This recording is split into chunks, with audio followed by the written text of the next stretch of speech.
അപ്പോഴേ ഈ എക്സൈസുകാരോട് ചൂടാവുന്ന ഈ ചങ്ങാതി ഉണ്ടല്ലോ, വിദേശ പൗരനാണ് ഇവൻ. അത്ര നിസ്സാരക്കാരനൊന്നുമല്ല. ഇവനാണ് നമ്മുടെ അന്താരാഷ്ട്ര തലത്തിൽ നമ്മൾ സിനിമയിലെ വെല്ലുന്ന തരത്തിൽ മയക്കുമരുന്ന് കടത്തുന്ന പ്രധാന കണ്ണികളിൽ ഒരാൾ. കേരളത്തിലും ബാംഗ്ലൂർ കേന്ദ്രീകരിച്ച് കർണാടകത്തിലും മയക്കുമരുന്ന് വിപണനം നടത്തി വന്നിരുന്ന സംഘത്തിലെ പ്രധാന കണ്ണിയാണ്. നൈജീരിയൻ സ്വദേശിയാണ്. വയനാട് എക്സൈസിന്റെ പിടിയിലാണായിട്ടുള്ളത്.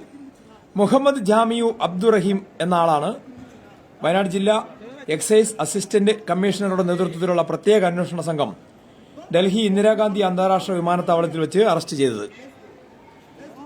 അറസ്റ്റ് ഒന്ന് എതിർക്കാനൊക്കെ നോക്കി.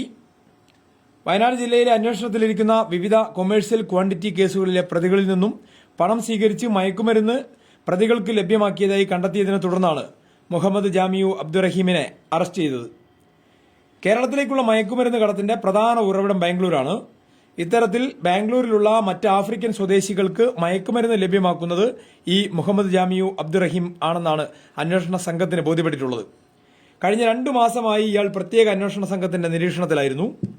മുഹമ്മദ് ജാമിയു അബ്ദുറഹീമിനെ അന്വേഷിച്ച് ഡൽഹിയിലെത്തിയ അന്വേഷണ സംഘം ഡൽഹി എത്തുമ്പോഴേക്കും ഇയാൾ എത്യോപ്യ വഴി നൈജീരിയയിലേക്ക് കടന്നിട്ടുണ്ടായിരുന്നു. പിന്നീട് മുഹമ്മദ് ജാമിയു അബ്ദുറഹീമിന്റെ പേരിൽ ലുക്കൌട്ട് സർക്കുലർ പുറപ്പെടുവിക്കുകയും അതിവിദഗ്ധമായി ഇന്ത്യയിലേക്ക് എത്തിക്കുകയും ഇന്ദിരാഗാന്ധി അന്താരാഷ്ട്ര വിമാനത്താവളത്തിൽ എത്തിച്ചേർന്ന ഇയാളെ ബ്യൂറോ ഓഫ് എമിഗ്രേഷന്റെ സഹായത്തോടുകൂടി പ്രത്യേക അന്വേഷണ സംഘം വിമാനത്താവളത്തിലെത്തി അറസ്റ്റ് ചെയ്യുകയുമായിരുന്നു. പ്രതിയെ കേരളത്തിലേക്ക് കൊണ്ടുവരാനായി ഡൽഹി പാട്യാല കോടതിയുടെ അനുമതി വേണ്ടിയിരുന്നു. മുഹമ്മദ് ജാമിയു അബ്ദുറഹീമിനെ വിമാനമാർഗം CISFന്റെ പ്രത്യേക സുരക്ഷയോടെയാണ് നാട്ടിലെത്തിച്ചത്. ഇയാളെ കേന്ദ്രീകരിച്ച് നടത്തിയ അന്വേഷണത്തിൽ ആഫ്രിക്കയിലെ പ്രധാനപ്പെട്ട വിമാനത്താവളമായ എത്യോപ്യയിലെ അഡിസ് അബാബ വഴിയാണ് ഇയാൾ നൈജീരിയയിലേക്ക് പോകുന്നതെന്നും സ്ഥിരമായ ഇടവേളകളിൽ ഒരേ ഫ്ലൈറ്റിലാണ് ഇയാൾ പോയി വരുന്നതെന്നും മുഹമ്മദ് ജാമിയു അബ്ദുറഹീം മാസത്തിൽ 2 തവണ നൈജീരിയയിലേക്ക് പോയി വരാറുണ്ട് എന്നുള്ള കാര്യം അന്വേഷണ സംഘത്തിന് ബോധ്യപ്പെട്ടു. ഡൽഹിയിലെത്തി കേന്ദ്ര ഏജൻസികളുടെ സഹായത്തോടെ ഇത് കണ്ടെത്തുകയായിരുന്നു.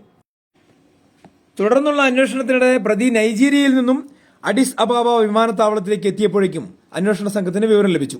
സെൻട്രൽ IBയുടെ സഹായത്തോടുകൂടി അന്വേഷണ സംഘത്തിന് ഇയാളെ കൊടുക്കുകയായിരുന്നു. ഇതിന്റെ അടിസ്ഥാനത്തിൽ വയനാട് ജില്ലാ പോലീസ് സൂപ്രണ്ടിന്റെ സഹായത്തോടെ ലുക്കൌട്ട് നോട്ടീസും പുറപ്പെടുവിച്ചു. തുടർന്ന് ജില്ലാ അസിസ്റ്റന്റ് എക്സൈസ് കമ്മീഷണർ Y പ്രസാദിന്റെ പഴുതടച്ചുള്ള അന്വേഷണത്തിൽ excise circle inspector T Sharafuddin, civil excise ഓഫീസർമാരായ PS Sushad, Basil P Sreejamol, PM Sini എന്നിവർ അടങ്ങിയ 6 അംഗ സംഘമാണ് പ്രതിയെ അറസ്റ്റ് ചെയ്തത്. ഈ കേസുമായി ബന്ധപ്പെട്ട് 4 പേരെ മുൻപ് അറസ്റ്റ് ചെയ്തിട്ടുണ്ടായിരുന്നു. പ്രതിയുടെ മയക്കുമരുന്ന് ഇടപാടുമായി ബന്ധപ്പെട്ട കൂടുതൽ വിവരങ്ങളെക്കുറിച്ച് അന്വേഷണം നടത്തിവരുന്നതായി അസിസ്റ്റന്റ് എക്സൈസ് കമ്മീഷണർ അറിയിച്ചിട്ടുണ്ട്.